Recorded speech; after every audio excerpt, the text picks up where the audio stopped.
বৃহস্পতিবার থেকে 4 দিনব্যাপী কুমিল্লা রানীর বাজার স্থিত শ্রী শ্রী রাসস্থলীতে শ্রী শ্রী ঠাকুর রামচন্দ্র দেবের ৮৬তম রাসোৎসব শুরু। কুমিল্লার প্রতিনিধি সাইদুর রহমানের পাঠানো রিপোর্ট।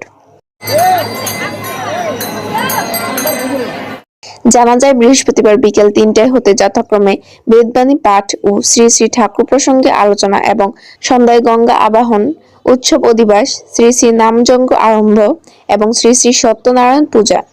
15 নভেম্বর শুক্রবার আহোরাত্র নামযজ্ঞ এবং সকাল 10টায় শ্রীনাম প্রদান।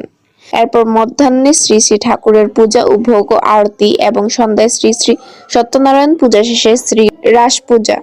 16 নভেম্বর শনিবার আহোরাত্র নামযজ্ঞ এবং সকাল 10টায় শ্রীনাম প্রদান।